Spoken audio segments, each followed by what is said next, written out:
This is our plan from this morning on how we're going to survive the next couple of weeks. All right, so mod 2. So this is really like, if this mod had a theme, I'd call it like intro to full stack. So what we're doing in this mod and what we're doing for the rest of the program roughly follows this shape. Spend mod 1 learning a little bit about how to make computers do the things that we want them to do. Now we're getting to the meat of it.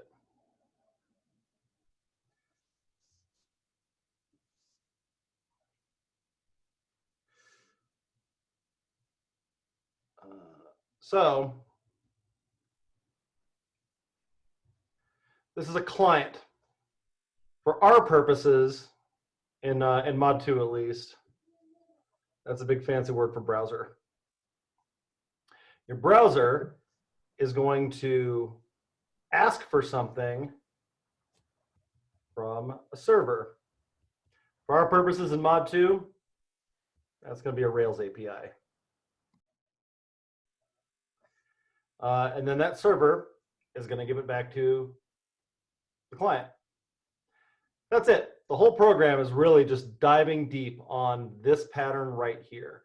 We're going to introduce a metric fuck ton of new things in mod 2. Mod 2, hands down the hardest mod. Like, just steel yourself up for that right now. It is the most new things. They're all pretty different things too. And so, like, if there's a mod that gets overwhelming, it's this one. Now, here's the like good news on this. So we're going to do all of these things. We're going to talk about the boxes. We're going to talk about the arrows. We're going to talk about lots and lots of stuff at a very thin surface level. Most of mod 2 is us getting a lot of this stuff under our fingers mechanically. If you'll remember from like when we talked about the Dreyfus model of skill acquisition, we went to novice, and advanced beginner, and then competent. Okay, so we start understanding stuff around competence. Novice, advanced beginner, we're just able to do stuff. Mod 2 is mostly about being able to do stuff. We start getting some of this understanding back in mod 3. Mod 3, we're going to start building some depth on a lot of the things that we cover in mod 2. Mod 3 is really mod 2 part 2. So if mid next week, what all of this isn't all the way clicking, that's completely fine.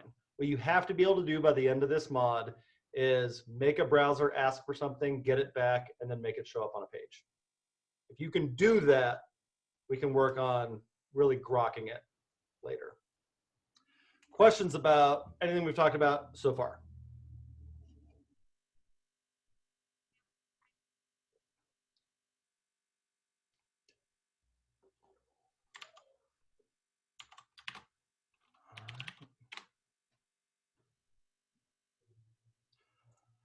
Okay, so this is the shape of it.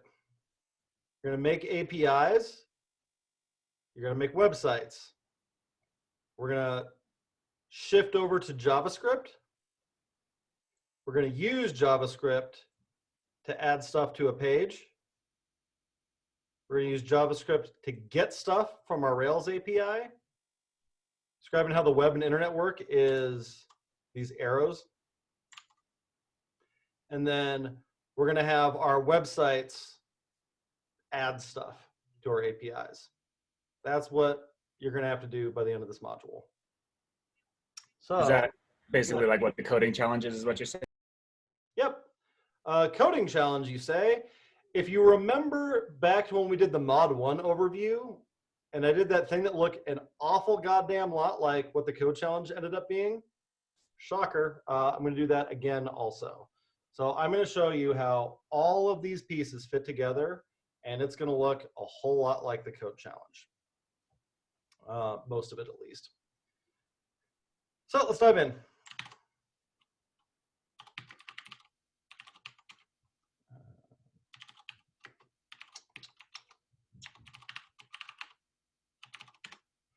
All right, I got an empty folder, nothing up this sleeve, nothing up this sleeve. So first standard is build simple APIs using Rails. This is where you're starting today. We're gonna do that with Rails new -- API backend.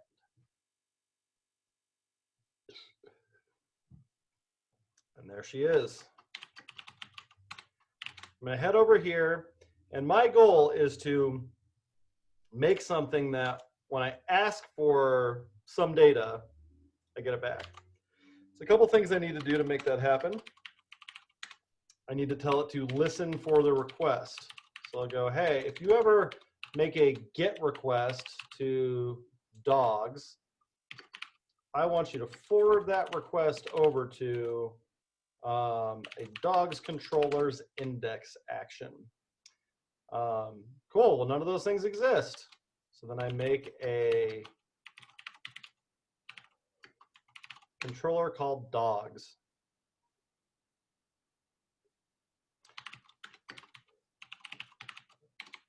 A controller is just a file. It's a class. Hey, we've seen these before, classes and stuff. So we're going to define an action called index. Holy shit, actions kind of look like methods. Yep, guilty. And we're going to say, all right, give me every dog, and then render JSON. Why don't you just send that on back? Now the application is going to go, okay, cool, what's a dog? So we tell it what a dog is.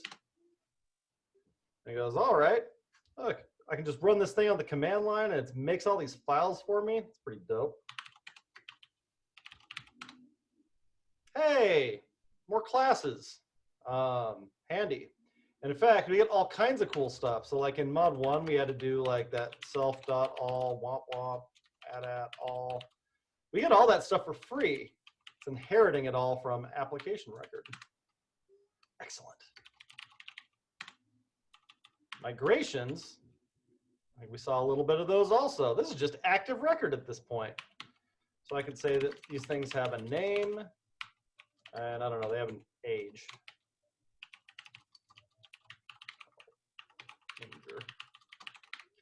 All right, cool. So I made a migration. I can run the migration, and then I can go over to my seeds. Hey, even made a seeds file for me. Do something like dog, create, name, Bixby, age 30 or so. In case like I haven't told you, Bixby is very long gone.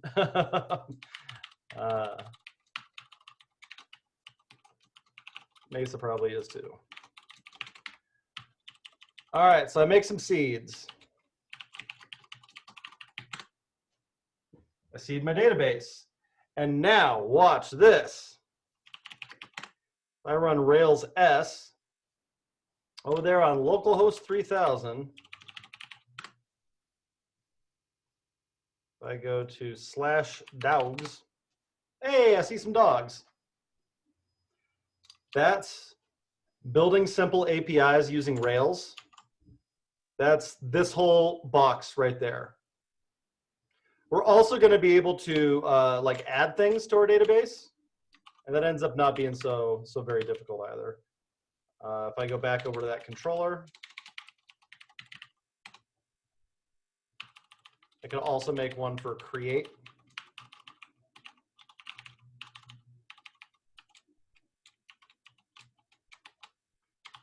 And that can be like, hey, whatever name you give me, why don't you make a dog with that?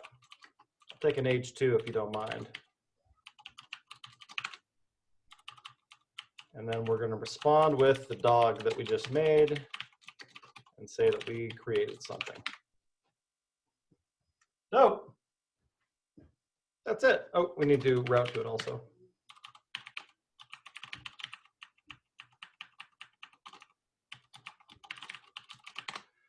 Cool, backend's done.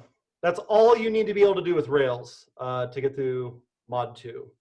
Mod 3, we're going to talk about authentication. We're going to talk about sanitizing data. We're going to be talking about all kinds of other things in mod 2. We're going to get some more depth in this. But if you can do the things that I just did, you can create simple APIs using Rails.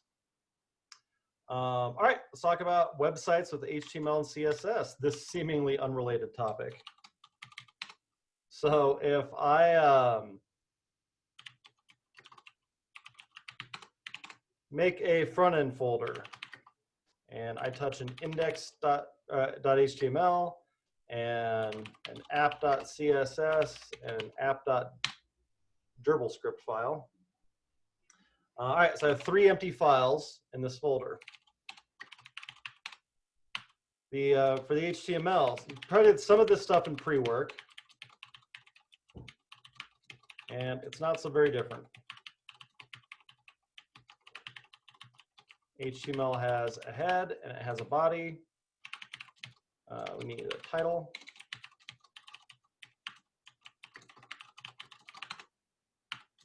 We can bring in those files that we just made.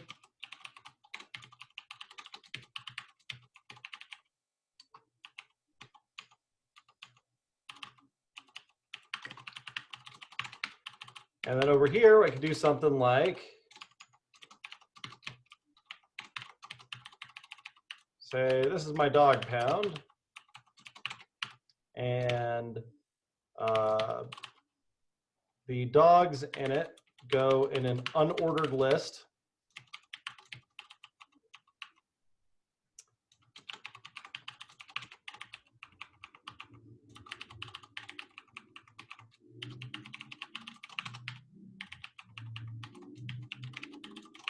All right, so I got a list of dogs.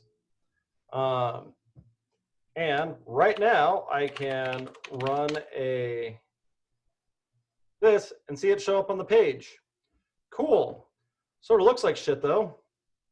So the thing I'm about to show you, the reason I'm showing you this is I want to show you how fucking easy it is, because I don't ever want to see you show a project for the rest of this program that uses a browser default typeface. They're hideous. Knock it off. Go to Google Fonts. Well, I'm going to set a timer on this one. All right, so I don't know. How about Roboto? No one ever got fired for picking Roboto. So I'll pick a regular and maybe a thin line. And I'm going to import it. And I'm going to go over to the CSS. I'm going to bring in that thing that I just imported. I'm going to say that the font family is Roboto with a fallback to sans serif. And in 34 seconds, I'm not using a browser default typeface anymore. So I don't want to hear any of this. I ran out of time shit. This is just not true. All right, cool. So I've got some CSS in there. It's not even like a ton of work to make these things not look terrible either.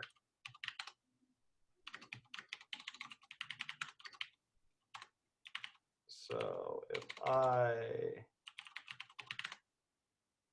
serve this up,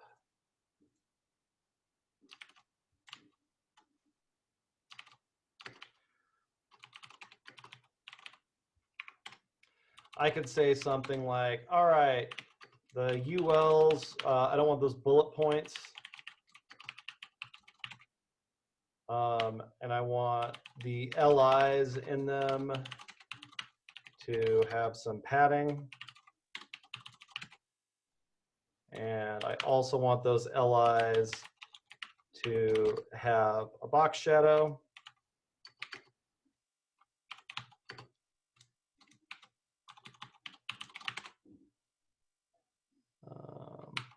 Should be spaced out a little bit too.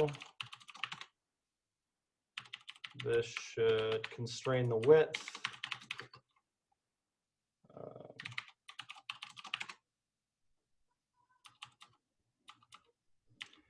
And maybe center the text in there.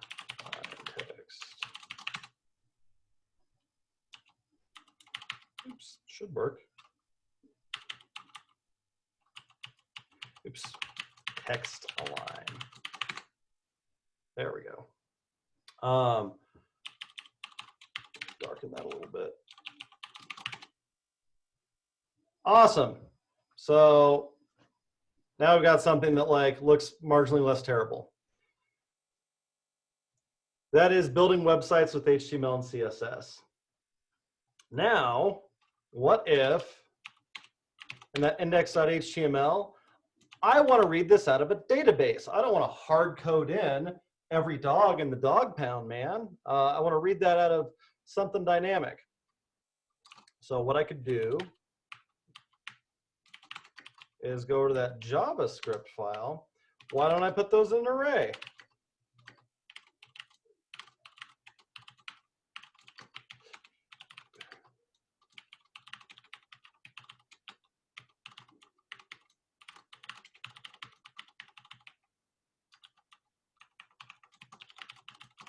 All right, so I've got some dogs now. I want to turn those dogs into HTML elements or something kind of like it. So I could do that by mapping over them. I could say for every one of these dogs, I want you to create an LI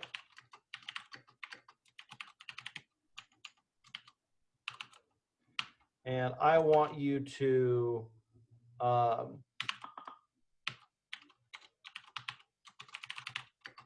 set the contents of that LI to something like dog.name and then maybe dog.age. Give them ages too. How old is Ahmed? He's just a little boy.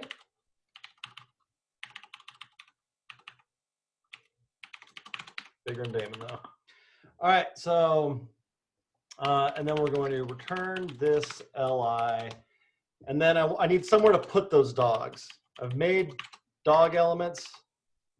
I want to put them in here. So I'm going to give this a class of dogs. I'm going to grab that dogs element.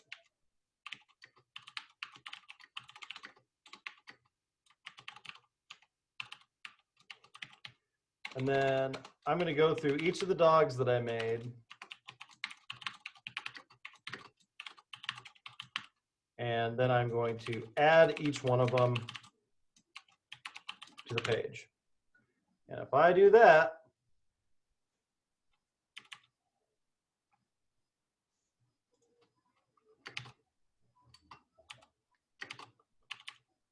oops, this is create element, query selector dogs.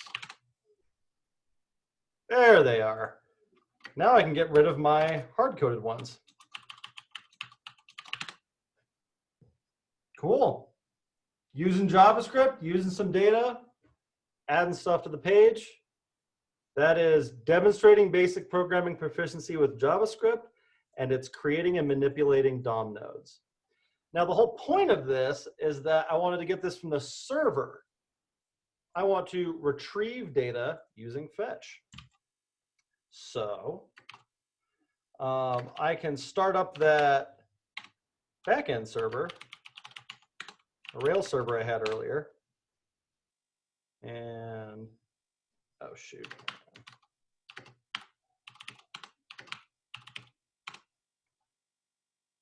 I can start that Rails server.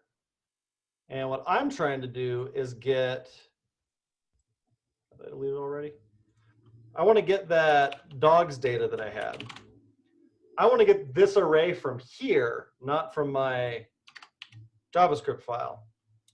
All right, can do. So I can say I want to fetch from localhost 3000/dogs. I want to take the response that I get I'm telling it that it's JSON. I turn the JSON into a JavaScript object. And then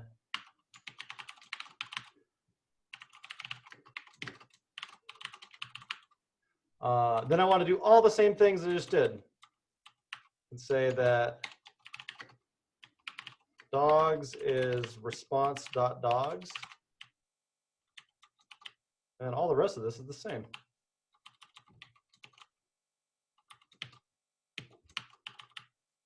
Now I don't need to hard code it anymore. All right, are they in there? Nope. Oh, I didn't do cores. That's right. There's a couple things that we'll do in this mod that are a little bit of like black magic. The thing I'm about to do is one of them. Go over here. I uncomment out that. Then I go over here and uncomment out this.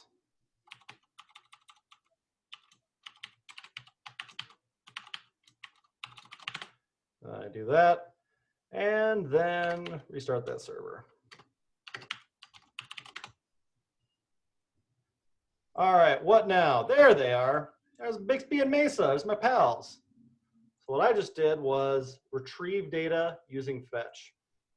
And I did it over the web and the internet. The last thing that you're going to be accountable for in this mod is submitting data with forms. So what that looks like is if I want to add a dog to the dog pound, then what I need to do is make a post request to localhost 3000/dogs. And then I fill out all the things that somebody is going to fill out to make a dog in my app.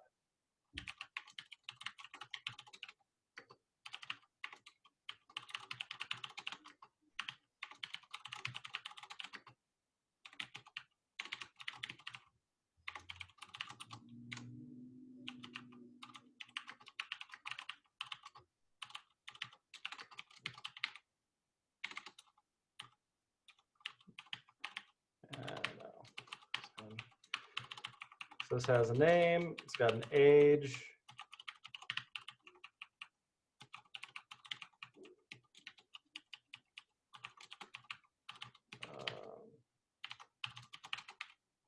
And then you need to be able to submit it.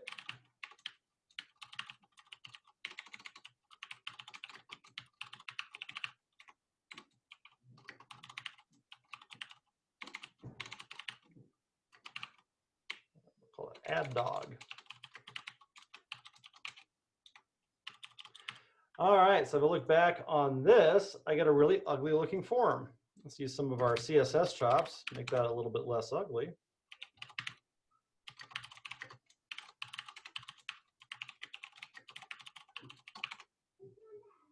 Better already.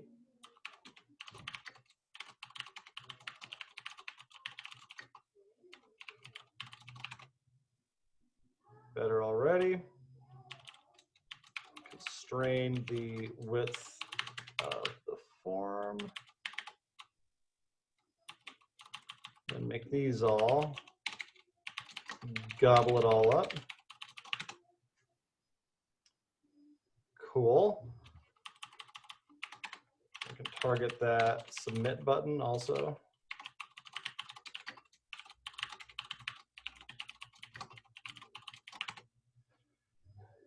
All right, that looks a little bit better. So, all right, I got this form all set up.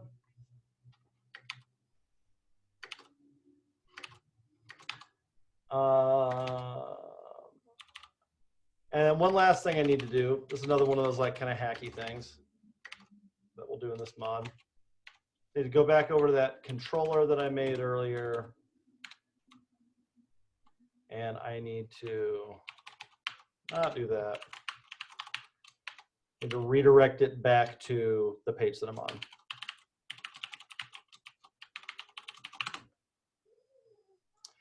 Cool. So if I add Harmony, who's little? Oop, broke something.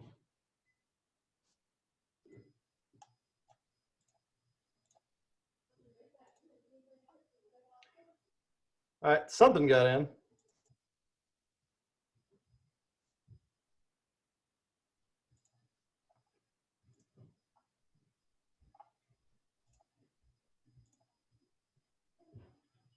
Good, good, good. Let's see what I screwed up.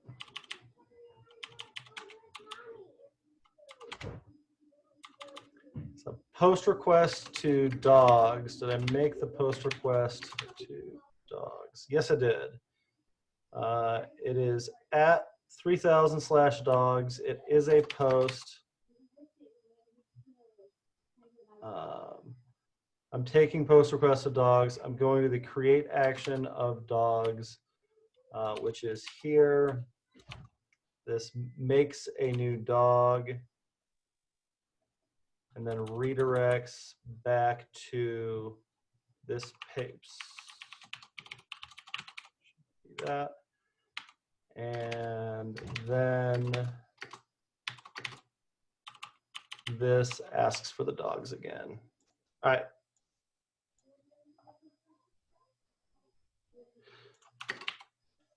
So let's see what I tried to make this with. Got name and age.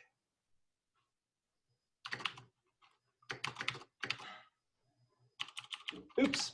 So did that for both of them. That'll do it. All right.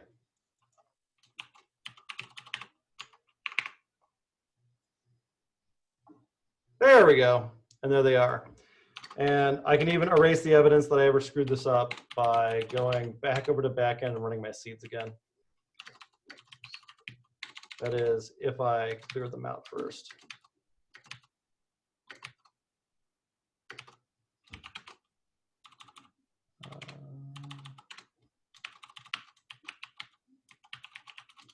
It's kind of a grim method name, given the subject, but don't worry about it. They're made up. Cool. So I refresh this page. I've got Bixby and Mesa. I have a little Harmony in there. And then Harmony shows up on the page. And I have submitted data using forms. And that is mod 2. It is a shit ton of different things, but we don't go very deep on any of them. We'll get deep in mod 3. So recognizing that you shouldn't be able to do any of the things that I just did, if you can do the things that I just did, you're probably in the wrong mod. What questions do you have for me? Do we need to install anything to be able to do most of the stuff you were just doing just now? You should have done it in your day one setup. I don't think there's anything new. You guys should have Rails already. If you followed all the first day setup instruction stuff, I think you have everything you need for this mod. Okay. Because, yeah, mine was broken a little bit, so we'll see when we get there. Yes. The only thing I'd add to that is light server. Oh, that's also in the first day setup instructions. It is, but we come across people not having it quite a bit. Gotcha. So yeah, that one, npm install -g light server. And then that's fixed. Cool. What else? I noticed that when you did your Rails command, you did --API backend. Yep. And I thought it was you did the name first. Is there? I don't understand how, like, syntactically you were able to do the --API and then your backend. It doesn't matter. You can do it either way. Mm-hmm. So like, the options just need to be in there somewhere. So I could have done some app --API, or it's not too fussy about where it is in there. Okay. Is there a way to check that you have Rails going the way it's supposed to, just to make sure? Yeah, if you can do Rails new dash dash API and then some name, and it doesn't throw up, you're probably in good shape.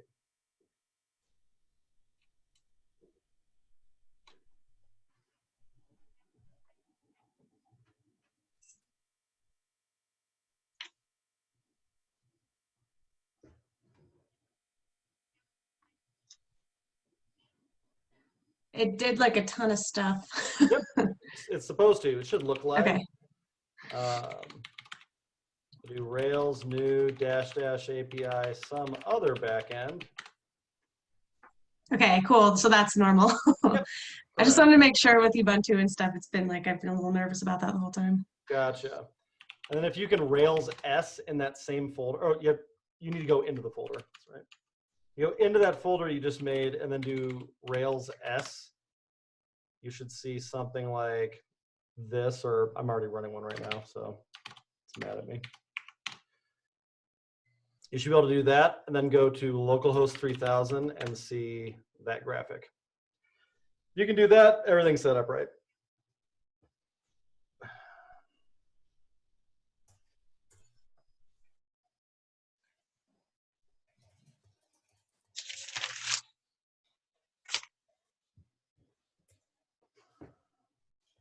Other questions about any of the stuff I just did?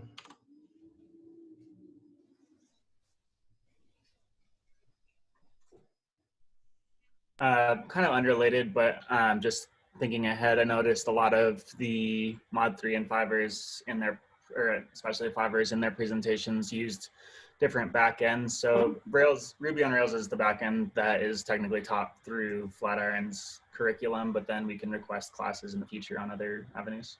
Yep.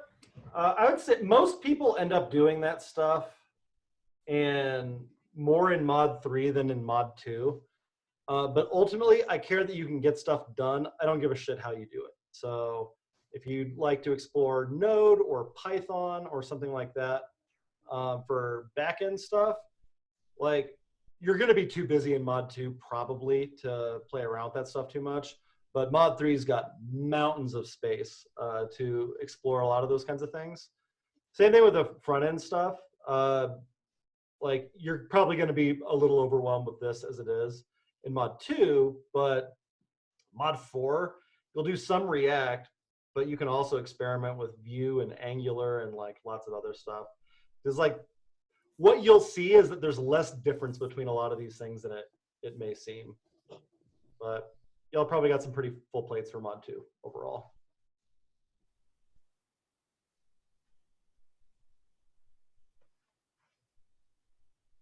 Model follow the same kind of format of just like classes this week, learning about stuff, code challenge, Very similar shape. and then project week. And like it's going to be slightly different just because of the weird schedule, but this is what we talked about this morning. This isn't a guarantee. We might change this still. But regular week, start code challenges on Monday instead of Tuesday. We'll have these 2 days off. I'll do a hackathon on this day and then have one more day for code challenges. And then projects end up going through the end of Tuesday the following week. Okay, cool. Thank you. As we talked about this morning, it might change still. Something to be aware of is that more so than probably than Mod 1, Mod 2, and Mod 5, Mods 2 and 3 are way different in Denver than they are on any other campus. So the way that Mods 2 and 3 work most other places is you would start by like building servers with rack, which is a gem. And then you would build what we call monolithic apps. That's like all your HTML and CSS and JavaScript and database and front end and back end. It's all just in one big ass thing. You build monolithic apps in Sinatra. And then you do the same thing in Rails. And then in mod 3, you would do JavaScript and DOM and fetching and stuff. So this is the way the traditional Flatiron curriculum works. So the reason that we don't do it this way is building servers by hand, building anything in Sinatra, and then building a monolithic app in Rails. You'll do this in mod 2, and then you'll never do it again for the rest of your life. It's kind of like it's not dead. It's still pretty common out there, but it's dying as a way to build things. It's supposed to be super instructional about like, oh, do you see how this piece builds on this piece and builds on this piece? Which is not at all what the outcome of that has been when we used to teach it that way. It just ends up being confusing because you teach the same thing 4 different ways and only the last one actually matters. So over time in Denver, we cut out basically all of mod 2 and turned that into build APIs, bring all this stuff back in here. And then in mod 3, we just build depth on all of those things. And one of the reasons we did it that way is it's still the same code challenge as everybody else does for mod 2 and mod 3. And that's important for a few reasons. But yeah, we essentially buy 3 more weeks to do more useful things than this. So as such, as you're going through these labs, you're gonna find some areas, especially with this one, where it starts getting a little bit awkward. It's assuming maybe things that like you haven't done before. There's just some of those things that are gonna feel unfamiliar. As a big red flag, if you ever see the word ERB, we're not doing those. That has to do with this stuff. So any Rail, curriculum stuff you see that talks about templates or ERBs or anything like that, that's not what we're doing in mod 2. Good news is, getting started with Rails, I wonder if we have any content on that.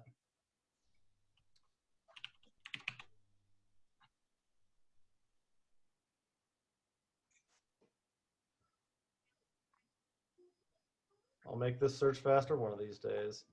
So much Rails, so much. It just keeps going and going and going. It's beginning Rails stuff and advanced Rails stuff and in context Rails stuff and relationships and so much. Lots and lots and lots of Rails. It's an intro. So mod 2 is it's fairly common for people in mod 2 to start relying more on these than on the labs, but there's still lots of good labs that you can use.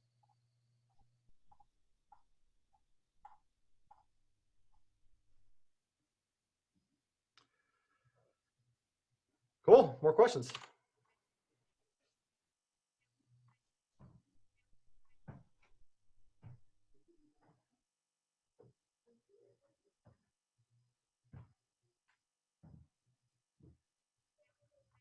So is mod 2 like thin, shallow slices? Thin, shallow slices. It is discrete skills. Right. So yeah, we're doing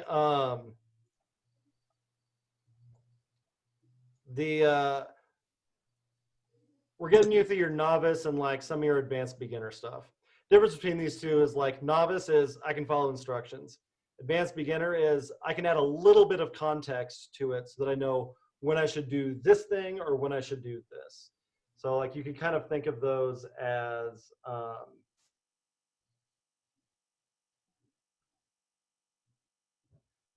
if this is a straight line, we can apply some branching logic here.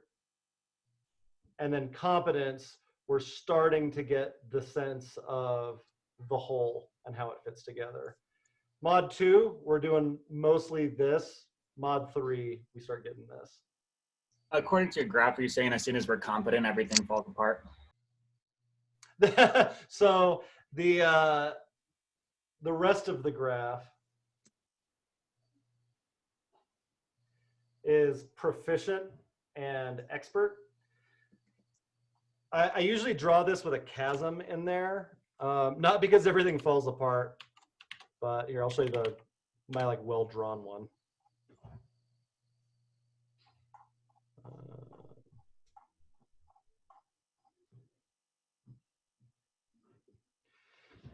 So when you cross over this chasm, proficiency and expertise have a lot more to do with each other than proficient does with competent.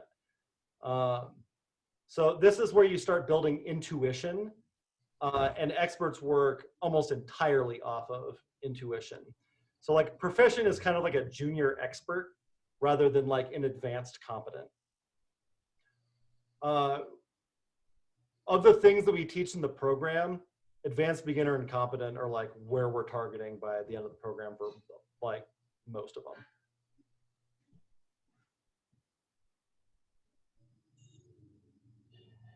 When do people start going into the, what was it called, like the doom descent or whatever you call that thing? Oh, the basin. So it's different for everybody. But if this was the beginning of Mod 1 and it just kept getting better and we're riding high after like project week, you're still gonna like, God, I'm still learning so much. And then Mod 2 is maybe like a little bit Mod 3. Like I said, it'll be different for everybody. Like, God, this is hard. Everybody else is getting it. I'm not figuring this out fast enough. I knew I couldn't be a programmer. And then that starts happening. And then if you just keep going, everything gets better again. So buckle up, take your vitamin D. Yes, correct. Work out. Gotcha. This is also around the time when this one and Mod 3 are like, if you had programming background before the program, like maybe you're able to like just kind of scoot through Mod 1 and you're like, well, this isn't so bad. This is where we start hitting stuff that like, if you're in the program, you probably never seen most of this stuff. And so some of you might have been learning how to hustle in Mod 1, and some of you might have been getting a false impression of how easy it was in Mod 1. I actually don't think we have much of that in this cohort, but just throwing that out there.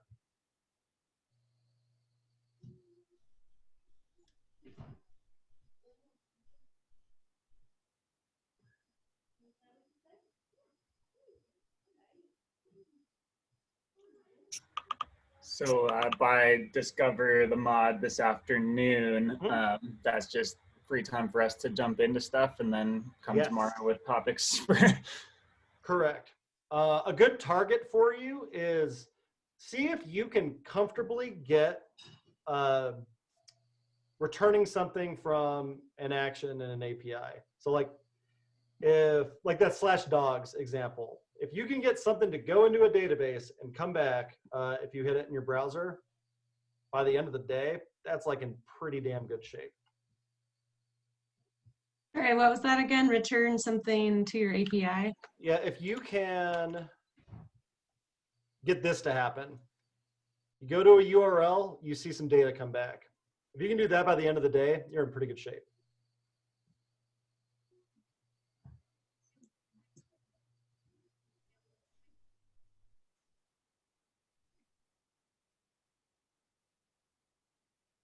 Oh, one more thing I'll give you related to that.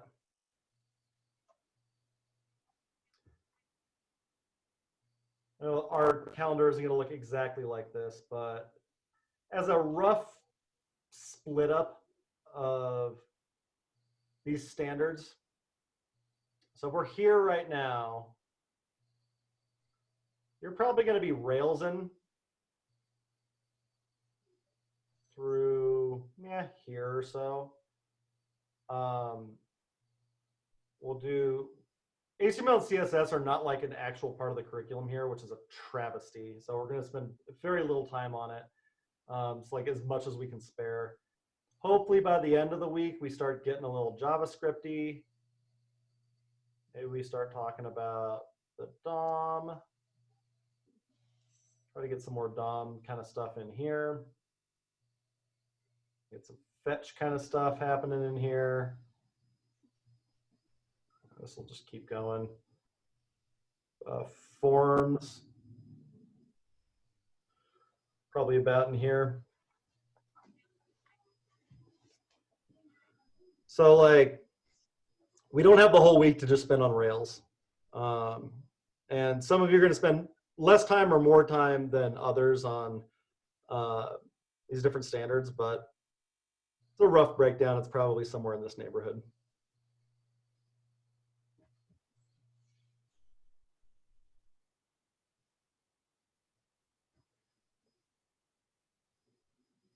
You guys actually benefit from having like some extra weekends in there and like these days, which like I want to honor the holiday. Like you don't have to do anything in here, but you're going to get some pretty good settling time for a lot of these ideas. So I think you guys might be in better shape in some ways than a lot of other cohorts are.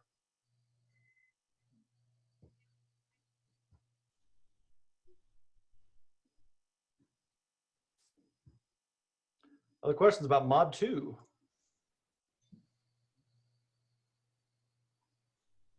Not exactly Mod 2 related, but I was kind of just thinking like about the project from Mod 1 and hoping I could connect with yourself or Emmett or Damon or someone just to like look through things and talk about what I could do better and where to improve that. So I don't know if there'd be time for that like this afternoon or something. Throw it in tech questions. Tech questions just say like, hey, can I get someone to review my Mod 1 project? You can do that.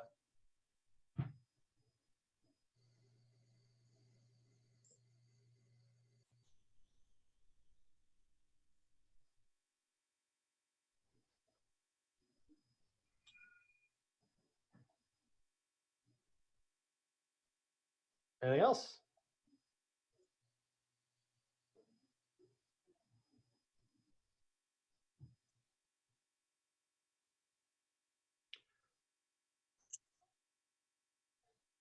All right. Be patient with yourself. Like, focus on one thing at a time. We got Rails.